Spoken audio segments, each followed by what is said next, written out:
Ladies and gentlemen, welcome back to Obsessive Compulsive Gaming. I am the Obsessive Compulsive Gamer. And I am Bertrum. And I am Professor Charles Waltman.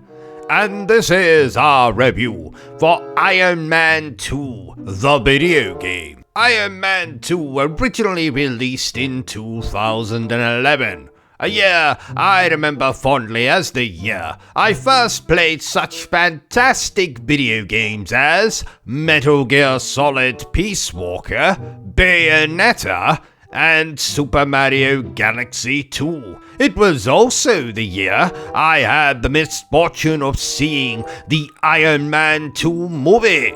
A movie that left me as unexcited as staring at a plate of pancakes with nothing on them. That's code for he didn't like it. Thank you, Bertram. I think they got that, but we are not here to talk about that. No. We are here to discuss the Iron Man 2 video game. And just like that beautiful bearded bastard Barry Burton, you're probably wondering... What is this? What is it? What? What is this? Iron Man 2 is an action-adventure game thing, and while it's called Iron Man 2, it is in fact a sequel to that film, in which you take control as Iron Man and/or War Machine as you take to the skies, defeating enemies in the hopes that you can stop an evil dickhead who has stolen Tony Stark's technology. Or some such nonsense. The PlayStation 3/Xbox 360 versions of the game, the very versions I am reviewing this miserable day, were developed by Sega, a company who I assume needs no introduction. Didn't they make that odd video game series starring that plumber with the porn star mustache? No, they did not, Professor. Pull your pants up. You're embarrassing yourself, man. And, wait a minute. Aren't those my Spider-Man underpants? Well... You know what? Never mind. Let's review this video game the only way I know how. Badly.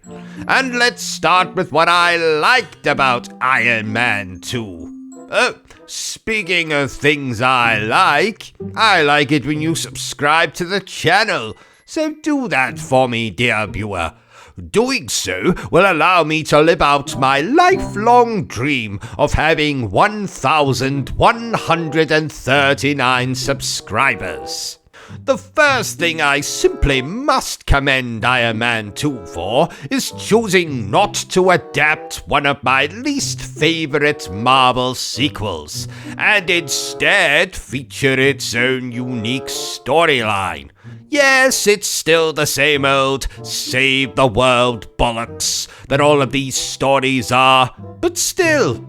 I also appreciated the fact that they somehow convinced through mind control Samuel Jackson and that other fellow to reprise their roles as Nick Fury and War Machine respectively. That other fellow? I can't be bothered looking it up.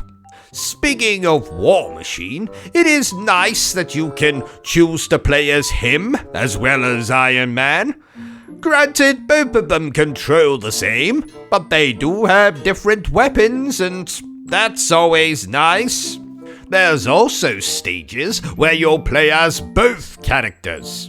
Obviously not at the same time. That would be like trying to choke your chicken while urinating into a priceless vase. What? And I must say that this game was rather fun to play while it lasted. Taking to the skies, flying around as Iron Man, blowing up enemies and robot boss things. Ha! Lots of fun. And the final nice thing I'll say about this game is that some of the boss designs, especially the final boss, are quite nice. That thing is a giant abomination that could easily bend King Kong over the Empire State Building and take him from behind. What? Right, I've been nice about this game long enough. Let's talk about what I didn't like so much about Iron Man 2. Well, let's see. Where do I start? In all honesty, dear viewers, I'm just going to do a list here, because there's more than a few things that make this game a mid-level superhero title. So, graphics. This looks like a PlayStation 2 game, which offends my PlayStation 3. It needs therapy and everything, and I have to pay for said therapy, which annoys me intensely. The character models are, frankly, deformed. The gameplay is incredibly repetitive. Go here, escort this, blow that up, fight this same boss you fought 3 times already. The game is very short, which makes the repetition even more annoying. The story is the same old bollocks, and finally, the final boss might look good taking King Kong from behind, but it was a bloody pain in the arse. Pardon the pun. In all seriousness though, this is a movie tie-in video game that probably had less development time than it takes Bertrum to boil a fucking egg. Oi? This is most definitely a mid-tier superhero game, but it's far from the worst one I've ever played, not by a country mile. And I do so hope that we get a remaster / remake / adult movie parody at some point in the future. What?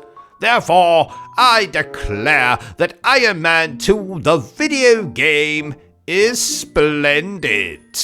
Not. So, there you have it, ladies and gentlemen, my review for Iron Man 2, the video game.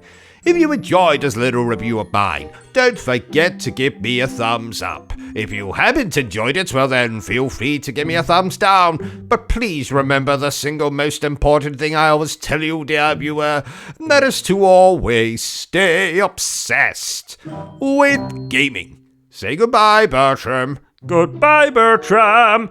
Say goodbye, Professor. Yes, goodbye, Professor. Are you still here? Oh, you must have really enjoyed this video then. In that case, you had better subscribe to the channel and check out our other content. Otherwise, you're a booby pants, and no one wants to be a booby pants.